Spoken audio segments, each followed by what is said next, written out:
म्हणून माझी विनंती आहे तुम्हाला की निवडणुकीमध्ये समोरची येतील त्याला तुम्ही विचार काय तुम्ही केलं. नगराध्यक्ष उमेदवार आले तुमच्याकडे म्हणा 2009 ते 2011 21 12 वर्ष तुमच्याकडे आमदारकी होती. शिवाय देताय आम्हाला मी आमदार नाही, मी खासदार नाही, टीका करतात माझ्यावर. माझा काय संबंध? मी शासनातच नाही ना. लोकप्रतिनिधी म्हणून तुम्ही निवडून गेलाय, कामं तुम्ही आणायची. तुम्ही मेहरबानी समजा माझ्यावर की मी ही सगळी कामं आणतो. मी मेहरबानी करत नाही लोकांवर. पण मला वाचा तुम्ही वर मुख्यमंत्र्यांना म्हणतो, मंत्र्यांना मांडतो, शहराकरता ही सगळं केलं पाहिजे म्हणून सांगतो. सुदैवानं पांडुरंगामुळे आपल्याला पैसा मिळतोय. लोक नाही म्हणत नाही. त्याला माझं ओपन चॅलेंज आहे. त्यांनी सांगावं माझ्या 11-12 वर्षाच्या बापाच्या कारकिर्दीमध्ये ही योजना पंढरपूरसाठी आणली. आज सगळे उमेदवार माघारी घेतो. चल तुम्ही सांगावं काय केलं. नदीवरती एक नारळ फोडलाय.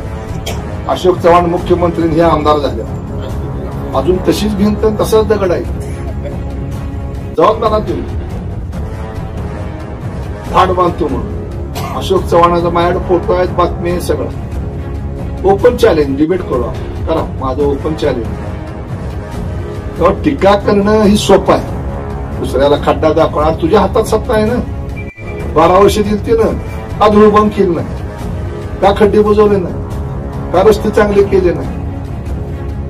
हे आमदार होते त्यांनी किती पत्र दिली नाट्यगृहासाठी, किती निधी द्यावा म्हणून सांगितलं. ओपन चॅलेंज आहे. शासन आपल्या मागा म्हणून आम्ही करू शकतो. आणि ही मंडळी आज तुमच्या समोर येत आहेत आणि मत मागतायत. म्हणतात आम्हाला परिवर्तन करायचं. करा ना परिवर्तन. जनतेने केलं परिवर्तन. 21ला केलं, 25ला केलं. तुम्ही गेलता लोकांसमोर मत मागायला वाढला या नावावर. लोकांना स्वीकारलं. जनतेने विठ्ठलमध्ये सुद्धा परिवर्तन केलं.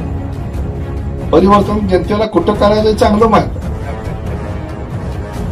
कशात करायचं, कुठं करायचं.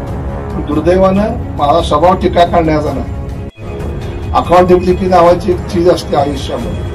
मी राजकारण करतो, समाजकारण करतो, मोठे मला काही करत होते आणि ती अकाउंटेबिलिटी आम्ही पाळली.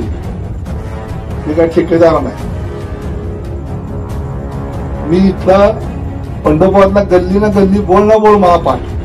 कुठले काय प्रश्न, सगळ्या प्रश्नाला आपल्याला सामोरं जायचं. आणि ते बहादर सांगतील काही फुलाचंच बोलतील, ह्याच बोलतील. आणि करतोय ते बोलतोय. तुझ्या बापानं काय केलं सांग. तुला वेळ मिळाला पाहिजे ना 3 पत्त्यात. 24 तास नॉट रिचेबल लोक. त्याने आम्हाला सांगतायत की तुम्ही काय केलं. आणि तू काय केलं 12 वर्षात. किती निधी आणला तुझ्या वडिलांनी आमदार म्हणून. तू वारस म्हणून आज समोर फिरतोय. तू काय नियोजन केलं गावासाठी, किती यंत्रणा दिली, किती वेळ दिला, कुठल्या गल्लीत जाऊन तू काम केलं. त्याला कोणी विचारायचं नाही. काम करतोय त्यालाच विचार.